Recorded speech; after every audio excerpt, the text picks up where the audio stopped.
بسم اللہ الرحمن الرحیم۔ السلام علیکم ورحمۃ اللہ وبرکاتہ۔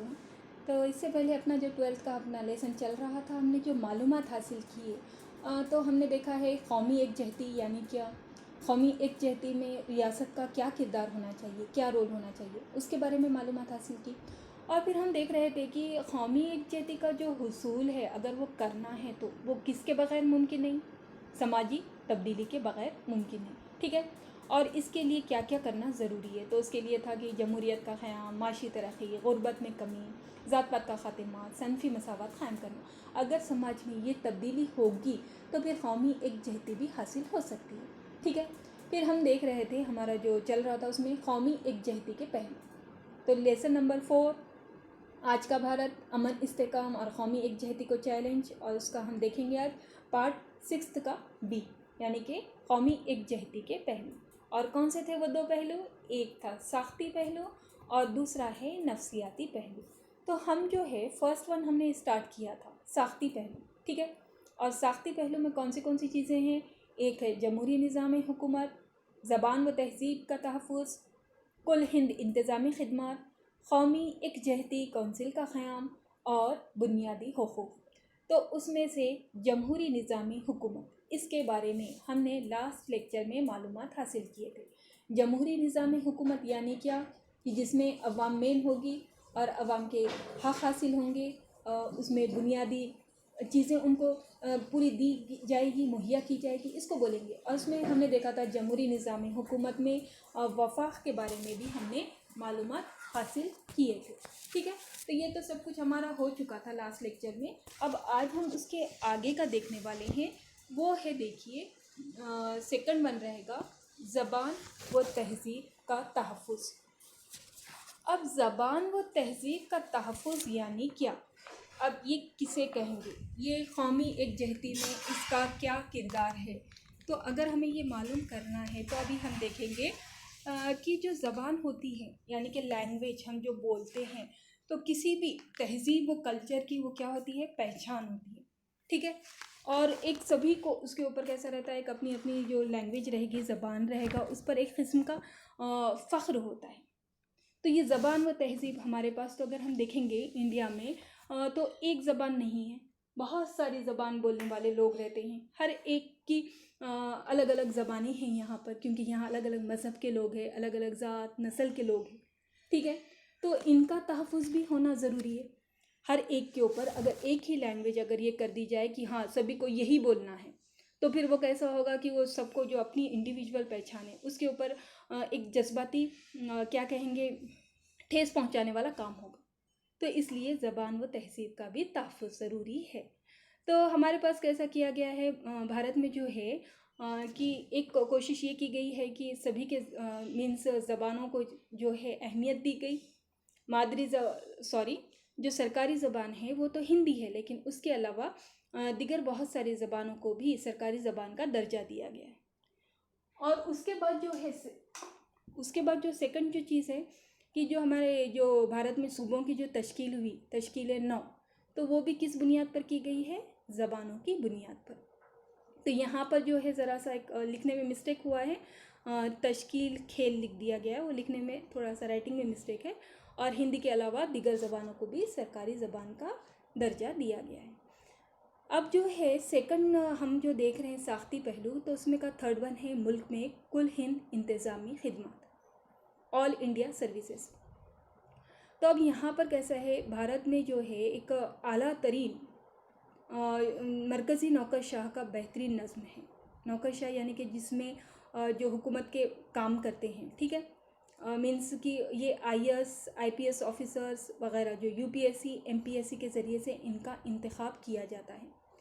MPSC یہ مہاراشٹر لیول پر ہوتی ہے، اور UPSC یہ ہوتی ہے یونین پبلک سروس کمیشن، یہ پوری انڈیا کے لیے ہوتی ہے، ٹھیک ہے۔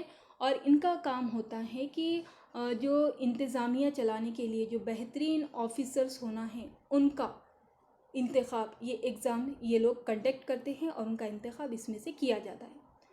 تو یہ دیکھیے یہ جو انتخاب ہوتا ہے UPSC MPSC کے ذریعے سے، تو یہ بالکل غیر جانبداری کے ساتھ کیا جاتا ہے، اور یہاں پر مین چیز جو دیکھی جاتی ہے وہ قابلیت، یعنی کہ اگر آپ میں قابلیت ہے تو آپ وہ کلاس 1 کلاس 2 IAS IPS بن سکتے ہیں، ٹھیک ہے. تو یہ یہاں پر بھی یہ رکھا گیا ہے تاکہ ملک کا جو ہے انتظامی جو کام چلے تو وہ ایک بہترین امیدوار کا انتخاب ہو اور ان کے ذریعے سے انتظامیہ چلایا جا سکے. اور یہ اس کے لیے پورا ایک باضابطہ آزادانہ ڈپارٹمنٹ ہے جن کے ذریعے سے یہ سب کچھ کیا جاتا ہے. اب اس کے بعد جو ہے آگے اگر دیکھیں گے تو ہمارا جو ہے قومی یکجہتی کے ساختی پہلو میں قومی یکجہتی کونسل کا قیام بھی کیا گیا ہے. اور یہ کب کیا گیا؟ 1961 میں. اور اس کا جو کام تھا، یہ جو کام کیا ہے تو ان کا مین یہ چیزیں تھیں کہ قومی یکجہتی کا جائزہ لینا، یعنی کہ کیا ہے، کس طرح سے ہونا چاہیے، قومی یکجہتی کیا کر سکتے ہیں قومی اتحاد کے لیے، اس کا جائزہ لینا. فرقہ واریت، ذات پات کے نظام، علاقائیت، لسانی تنگ نظری اور تعصب کا مقابلہ کرنے کے ذرائع معلوم کرنا. یہ سب جو چیزیں ہوتی ہے، کیونکہ اپنے پاس دیکھیے بہت زیادہ ڈائیورسٹی ہے، بہت زیادہ انفرادیت ہے، تو اگر یہ سب چیزوں کو ہم کو دور کرنا ہے، ان سے اگر ہم کو مقابلہ کرنا ہے تو کن چیزوں کے ذریعے، کون سے راستوں کے ذریعے سے کر سکتے ہیں، وہ معلوم کرنا یہ کونسل کا کام تھا. قومی یکجہتی کے بارے میں پھر یہ سب کر کے معلوم ہونے کے بعد حکومت کو تجاویز پیش کرنا، یعنی کہ ان کو بولنا کہ ہمیں یہ چیزیں کرنا ہے تو پھر ہم قومی یکجہتی حاصل کر سکتے. مختلف لوگوں اور سماج کے طبقات کے درمیان مذاکرات کا انتظام کرے. کیسا رہتا ہے جب کمیونیکیشن، لیک آف کمیونیکیشن ہوتا ہے، یعنی بات چیت نہیں ہوتی ہے ایک سے دوسرے سے، تو پھر وہ کچھ نہ کچھ تعصب، غلط فہمیاں پیدا ہو جاتی ہیں. تو یہاں پر یہ بھی ایک چیز کہ الگ الگ طبقے کے، الگ الگ ذات کے لوگوں میں آپس میں مذاکرات کا انتظام کرنا تاکہ کہ ان کی جو بھی ہے نا اتفاقی وہ اس سے ذریعے دور ہو سکے. ٹھیک ہے. تو ان کی جو ہے قومی نیشنل انٹیگریشن کونسل کی، جو اس کا شارٹ فارم NIC، ان کی جو پہلی میٹنگ ہوئی تھی وہ 1962 میں ہوئی تھی. اور اس کے مقاصد ایک شارٹ میں سن لیجیے آپ لوگوں نے. جب انہوں نے پہلی بار کیے تھے تو اس میں کیا مقاصد رکھے تھے کہ ہماری قومی زندگی کی بنیاد مشترکہ شہریت، کثرت میں وحدت، مذہبی آزادی، لامذہبیت، مساوات، سماجی، معاشی اور سیاسی انصاف پر ہے، اس لیے ان اقدار کا احترام کرنا چاہیے. یہ ایک مقصد تھا. ریاست مطلب کہ اقدار کا احترام کرنا، ریاست کی جملہ برادریوں میں بھائی چارہ قائم کرنا، جمہوری اقدار پر مکمل طور پر کاربند رہنا، ملک کی سالمیت پر کسی قسم کا سودا نہ کرنا، قومی امن و امان اور استحکام کے لیے مسلسل جدوجہد کرنا، تشدد، خون ریزی کے طریقوں سے گریز کرنا. یہ تھے دیکھیے قومی یکجہتی کونسل کا جو قیام عمل میں آیا تھا، ان کے یہ مقاصد انہوں نے رکھے تھے. ٹھیک ہے. اب اس کے بعد آتے ہیں ہمارا جو قومی یکجہتی کے پہلو ہے، اس میں کا لاسٹ ون ہے بنیادی حقوق. تو شہریوں کو کیا دیے گئے ہیں؟ مساوی بنیادی حقوق نہ صرف دیے گئے ہیں بلکہ ان کی حفاظت بھی کی گئی ہے اور وہ ذمہ داری حکومت کو دی گئی ہے. اور شہریوں کو انصاف مانگنے کا حق بھی دیا گیا ہے. اور ساتھ ہی ساتھ دستور میں شہریوں کو جو حق دیے گئے ہیں ان کے اور جو فرائض ہے as a citizen of India, وہ بھی ان کی بھی واضح وضاحت کر دی گئی ہے، تشریح کر دی گئی ہے. اور یہ بنیادی حقوق جو دیے گئے ہیں تو کس کو دیے گئے ہیں؟ پورے انڈینز کو، پورے انڈین شہریوں کو، کسی پرٹیکولر مذہب، کاسٹ، ذات، نسل کے لوگوں کو نہیں، بلکہ جو بھی سٹیزن آف انڈیا ہوگا، یہاں کے رہنے والے جو بھی شہری ہوں گے، سب کو یہ بنیادی حق دیے گئے ہیں اور وہ بھی سب کا سب دستور میں درج ہے. یعنی ہم سب کو ایک جیسے حق حاصل ہے. ٹھیک ہے.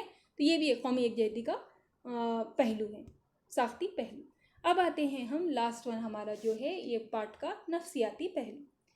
تو اب اس سے کیا ہے کہ اس سے لوگوں کے دلوں میں بھارتی قومیت کا جذبہ پیدا ہوتا ہے. اب نفسیاتی پہلو ہے، دیکھیے کہ قومیت، جس سے پہلے ہم نے دیکھا ہے 11th کلاس میں بھی اور ابھی آپ کے بھی اس میں دیکھا ہے کہ قومیت جو ہوتا ہے یہ ایک جذبات سے تعلق رکھنے والا ہے پہلو، اور یہ ایک نفسیات سے تعلق رکھنے والا. اب یہاں ہمارے ملک میں جغرافیائی، معاشی، مذہبی بہت زیادہ فرق ہے، ہاں، لیکن اس کے باوجود بھی ہم میں ایک قسم کا اتحاد ہے جو ہمیں جوڑتا ہے. اور وہ کیا چیز ہے؟ ہم ایک ملک کے ہیں، ہمارا جو تاریخ ہے ایک ہے، ہماری جو پرانی تہذیب ہے قدیم ایک ہے. یہ چیز کیسی ہوتی ہے؟ لوگوں کو ایک دوسرے سے جوڑتی ہے.